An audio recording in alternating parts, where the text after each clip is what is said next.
Welcome to my channel. ఈరోజు అమ్మ వంటల రుచిలో healthy and tasty recipe sambar ఏ విధంగా తయారు చేయాలో చూద్దాం. తయారు చేయడానికి కావలసిన పదార్థములు: కందిపప్పు 1 కప్పు, బెల్లం కొద్దిగా, ఇది ఆప్షనల్, మీరు కావాలనుకుంటే వేసుకోవచ్చు, లేదంటే వేసుకోకుండా కూడా తయారు చేసుకోవచ్చు. టమాటాలు 3 లేదా 4, శనగపప్పు 1/2 కప్పు, కరివేపాకు కొద్దిగా, నానబెట్టుకున్నటువంటి చింతపండు 2 నిమ్మకాయలంత సైజు, గుమ్మడికాయ ముక్కలు 2 కప్పులు, కొత్తిమీర కొద్దిగా, సాంబార్ ఉల్లిపాయలు 1/2 కప్పు, పచ్చిమిరపకాయలు 5 లేదా 6, క్యారెట్ ముక్కలు 1 కప్పు, మునక్కాయ ముక్కలు 1 కప్పు, ఆనపకాయ ముక్కలు 2 కప్పులు, ఆవాలు 2 టీ స్పూన్లు, జీలకర్ర 2 టీ స్పూన్లు, ఇంగువ 1/2 టీ స్పూన్, వెల్లుల్లిపాయలు 10, పసుపు 1/2 టీ స్పూన్, సాంబార్ పౌడర్ 3 లేదా 4 టేబుల్ స్పూన్లు, కారం 1 టేబుల్ స్పూన్, నూనె 2 లేదా 3 టేబుల్ స్పూన్లు, ఎండుమిరపకాయలు 3, ఉప్పు రుచికి సరిపడినంత. ముందుగా కుక్కర్లో కందిపప్పు, శనగపప్పు వేసుకొని వాటర్ వేసి బాగా వాష్ చేసుకోవాలి.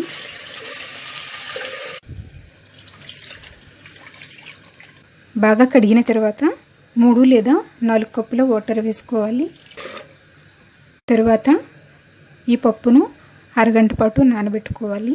పసుపు వేసుకొని అరగంట పాటు నానబెట్టుకున్నటువంటి కందిపప్పును 3 నుంచి 4 విజిల్స్ వచ్చేంత వరకు ఉడికించుకోవాలి. 4 విజిల్స్ వచ్చేంత వరకు ఉడికించుకున్న తర్వాత స్టవ్ ఆఫ్ చేసుకుని కుక్కర్ బాగా చల్లారనివ్వాలి. కుక్కర్ బాగా చల్లారిన తర్వాత ఈ పప్పును రుబ్బుకుందాం.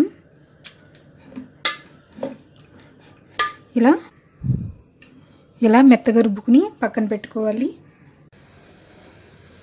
స్టవ్ మీద ఒక పాత్రను పెట్టుకుని 1 టేబుల్ స్పూన్ నూనె వేసుకోవాలి. నూనె వేడైన తర్వాత క్యారెట్ ముక్కలు, ఆనపకాయ ముక్కలు, గుమ్మడికాయ ముక్కలు వేసి 3 నుంచి 5 నిమిషాలు కలుపుతూ వేయించుకోవాలి. సాంబార్కి ఇలా పెద్దగా ముక్కలు కట్ చేసుకుంటేనే బాగుంటుంది. 5 నిమిషాల పాటు మగ్గించుకున్న తర్వాత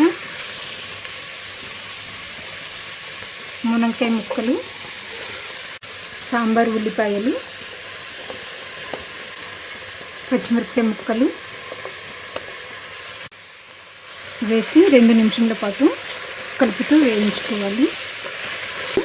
ఇలా నూనెలో కొంతసేపు మగ్గించుకోవడం వల్ల సాంబార్ టేస్ట్ బాగుంటుంది.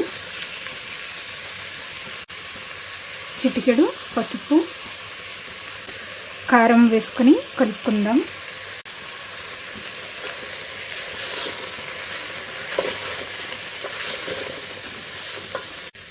రుచికి సరిపడినంత ఉప్పు వేసుకొని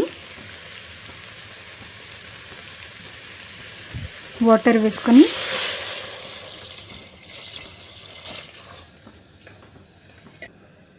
టమాటా ముక్కలను వేసుకొని ఒకసారి అంతా బాగా కలుపుకోవాలి. మూత పెట్టుకొని లో ఫ్లేమ్ లేదా మీడియం ఫ్లేమ్లో 10 నుంచి 15 నిమిషాలు ఉడికించుకోవాలి. 15 నిమిషాల పాటు ఉడికించుకున్న తర్వాత ఉడికిందో లేదో చూద్దాం.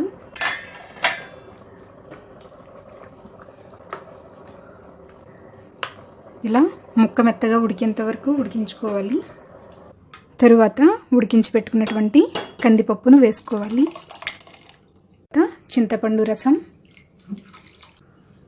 కొద్దిగా బెల్లం వేసుకొని సాంబార్ పౌడర్ను వేసుకొని ఉడికించు, కొద్దిగా వాటర్ వేసుకొని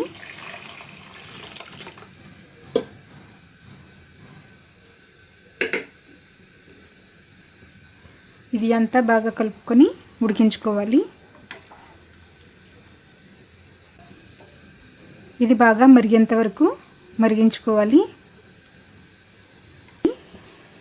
ఇలా ఉడికించుకున్న తర్వాత ఇప్పుడు తాలింపు పెట్టుకుందాం. స్టవ్ మీద కడాయిని పెట్టుకొని 1 లేదా 2 టేబుల్ స్పూన్ల నూనె వేసుకోవాలి. నూనె వేడైన తర్వాత ఆవాలు, జీలకర్ర, చితక్కొట్టుకున్నటువంటి వెల్లుల్లిపాయలు, ఎండుమిరపకాయ ముక్కలు వేసి వేయించుకోవాలి. ఇవి వేగిన తర్వాత ఇంగువ, కరివేపాకు వేసుకొని వేయించుకుందాం. ఇవి వేగిన తర్వాత స్టవ్ ఆఫ్ చేసుకొని ఈ తాలింపును ఉడికించుకున్నటువంటి సాంబార్లో వేసుకొని కలుపుకుందాం.